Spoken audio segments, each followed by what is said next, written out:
स्वागत है आपका देव कंपटीशन क्लासेस के इस यूट्यूब चैनल पर। दोस्तों, आज हम आपको नेताजी सुभाष चंद्र बोस के विषय में महत्वपूर्ण प्रश्नों का संकलन देने जा रहे हैं। यदि आपको यह वीडियो पसंद आए तो कृपया इसे लाइक, शेयर और कमेंट अवश्य करें तथा जो लोग हमारे चैनल पर नए हैं कृपया इस चैनल को सब्सक्राइब अवश्य कर लें ताकि आने वाले वीडियो का नोटिफिकेशन आपको मिलता रहे। तो देर न करते हुए शुरू करते हैं आज का टॉपिक, नेताजी सुभाष चंद्र बोस। पहला प्रश्न है, सुभाष चंद्र बोस का जन्म कब हुआ था? तो नेताजी सुभाष चंद्र बोस का जन्म 23 जनवरी 1897 को कटक उड़ीसा में हुआ। इनके पिता जानकीनाथ बोस, माता प्रभावती देवी थी। तो उत्तर होगा आपका ऑप्शन 20 जनवरी 1897। अगला प्रश्न होगा, नेताजी सुभाष चंद्र बोस का जन्म कहाँ हुआ था? तो कटक उड़ीसा में हुआ था। अगला प्रश्न होगा, सुभाष चंद्र बोस ने इंग्लैंड में कौन सी परीक्षा उत्तीर्ण की? तो नेताजी सुभाष चंद्र बोस जी 1920 में इंग्लैंड में इंडियन सिविल सर्विस परीक्षा उत्तीर्ण की थी। तो इंडियन ऑप्शन नंबर बी। अगला प्रश्न होगा, नेताजी सुभाष चंद्र बोस के राजनीतिक गुरु? तो इनके राजनीतिक गुरु चित्तरंजन दास जी थे। Option number C. अगला प्रश्न होगा, नेताजी सुभाष चंद्र बोस गांधी जी से कहाँ मिले थे? तो गांधी जी से मुंबई में 20 जुलाई 1921 को मिले थे। Option number A. Option number A. अगला प्रश्न होगा, Netaji Subhash Chandra Bose all India youth Congress के अध्यक्ष कब बने? तो Netaji Subhash Chandra Bose all India youth Congress के अध्यक्ष 1923 में बने तथा 1923 में ही स्वराज पार्टी की स्थापना भी हुई थी, जिसका मुख्यालय इलाहाबाद में है तथा जिसके संस्थापक मोतीलाल नेहरू और चित्तरंजन दास जी थे। 1938 में हरिपुरा अधिवेशन के अध्यक्ष कौन चुने गए थे? तो ध्यान दें, इस 1938 में हरिपुरा अधिवेशन के अध्यक्ष नेताजी सुभाष चंद्र बोस चुने गए। यह हरिपुरा कहाँ स्थित है? तो गुजरात में है। तथा 1939 में भी अध्यक्ष नेताजी सुभाष चंद्र बोस चुने जा चुके थे, लेकिन गांधी जी के नाराज होने के कारण इन्होंने इस्तीफा दे दिया।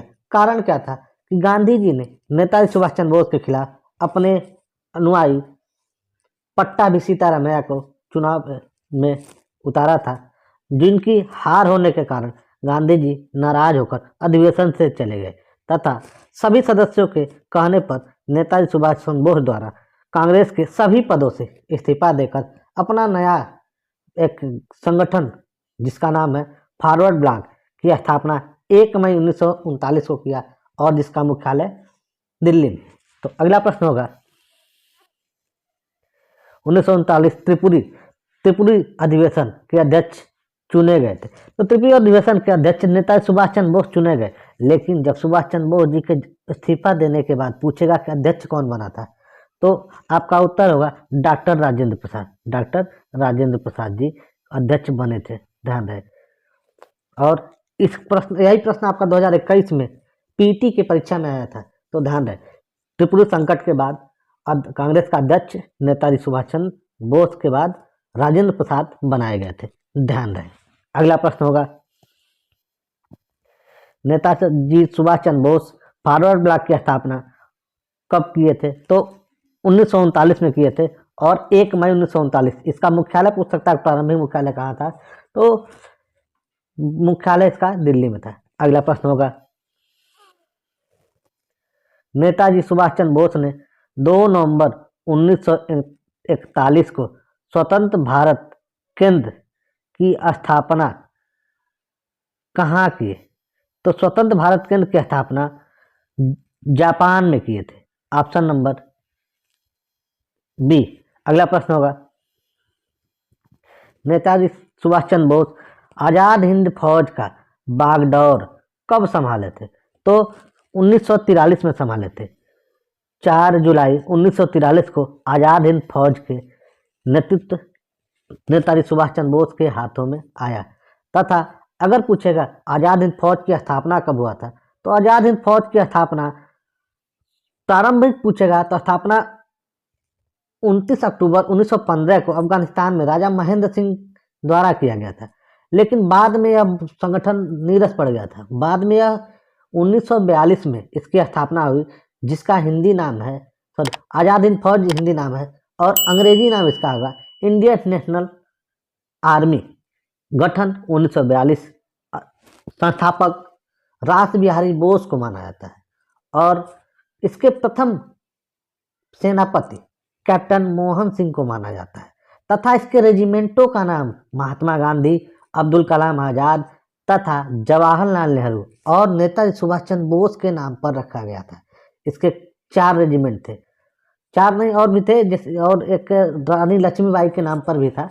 तो Mahatma Gandhi regiment, Abdul Kalam regiment, Jawaharlal Nehru regiment, Subhash Chandra Bose regiment तथा महिला ब्रिगेड का नाम था झांसी की रानी रेजिमेंट। अगला प्रश्न होगा, आज़ाद हिंद फौज ने दिल्ली चलो का नारा कब दिया? तो आज़ाद हिंद फौज ने दिल्ली चलो का नारा 1944 में दिया था। अगला प्रश्न होगा, तुम मुझे खून दो मैं तुम्हें आज़ादी दूंगा, यह नारा किसका है? तो यह नारा नेताजी सुभाष चंद्र बोस द्वारा दिया गया था। अगला प्रश्न होगा, सुभाष चंद्र बोस 18 अगस्त 1945 को हुआ था। 1945 को हुआ था। इस दुर्घटना में नेताजी सुभाष चंद्र बोस का शव बरामद नहीं हुआ तथा यह दुर्घटना जापान के फॉर्मोसा द्वीप जो ताइवान के अंतर्गत था वहां पर हुआ था। और तो इसका उत्तर होगा 14 का उत्तर होगा ऑप्शन नंबर बी। अगला प्रश्न है, नेताजी सुभाष चंद्र बोस को मरणोपरांत भारत रत्न देने की घोषणा कब हुआ था? तो भारत रत्न देने की घोषणा 1992 में हुआ था, लेकिन इन्हें दिया नहीं गया। अगला प्रश्न होगा, कौन सी पुस्तक सुभाष चंद्र बोस द्वारा लिखी गई पुस्तक है?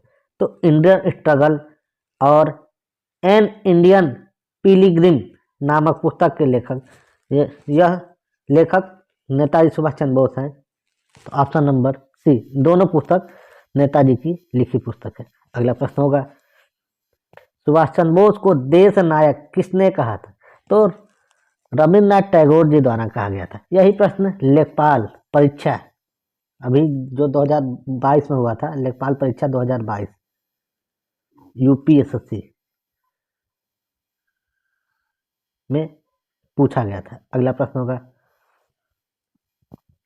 नेताजी सुभाष चंद्र बोस के रहस्यमय गुमशुदगी की जांच हेतु कौन से आयोग की स्थापना की गई थी? तो यह आयोग था मुखर्जी आयोग। जब विमान दुर्घटना के बाद इनका शव बरामद नहीं हुआ तो इसके बाद यह आयोग बनाया गया जो जांच के लिए था। तो इस समिति की रिपोर्ट के अनुसार नेताजी सुभाष चंद्र बोस का उस विमान दुर्घटना में मृत्यु नहीं हुआ था। अगला प्रश्न होगा,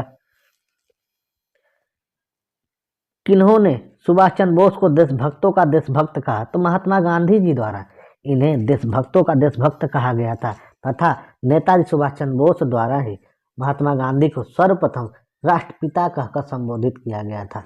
अगला प्रश्न होगा, जय हिंद का नारा किसने दिया? तो जय हिंद का नारा नेताजी सुभाष चंद्र बोस ने दिया था। अगला प्रश्न होगा, सबसे पहले किसने सुभाष चंद्र बोस को नेताजी कहा था? तो इस ऑप्शन के अनुसार महात्मा गांधी होगा, ऑप्शन नंबर ए। लेकिन ध्यान रहे, नेताजी सुभाष चंद्र बोस को नेताजी हिटलर द्वारा कहा गया था। अगर ऑप्शन में हिटलर होगा तो आपका उत्तर हिटलर होगा, न कि महात्मा गांधी। अगला प्रश्न होगा, नेताजी सुभाष चंद्र बोस किस विचारधारा के विरोधी थे? तो नरमपंथी विचारधारा के विरोधी थे। तो प्रश्न यही समाप्त हो रहा है। नेताजी सुभाष चंद्र बोस का जन्म 23 जनवरी 1897 को कटक उड़ीसा में हुआ था। इनके 125वें जयंती पर 2021 में पड़ा था, पर 23 जनवरी को पराक्रम दिवस के रूप में मनाया जाने की घोषणा भारत सरकार द्वारा किया गया तथा अभी हाल ही में इंडिया गेट के समक्ष ग्रैंड कैनेपी में नेताजी सुभाष चंद्र बोस का मूर्ति लगाया गया। नेताजी सुभाष चंद्र बोस द्वारा सिंगापुर में अस्थायी सरकार की स्थापना कब हुई है, यह भी प्रश्न बनता है। तो 1943 में बना था। यदि आपको यह वीडियो पसंद आए तो कृपया इस वीडियो को ज़्यादा से ज़्यादा शेयर करें और लाइक और कमेंट अवश्य करें। जो भी त्रुटि हो उसके विषय में हमें सूचित करें। यदि आप लोग इस चैनल पर नए हैं तो कृपया इस चैनल को सब्सक्राइब अवश्य कर लें ताकि आने वाले वीडियो का नोटिफिकेशन आपको मिलता रहे। तो धन्यवाद।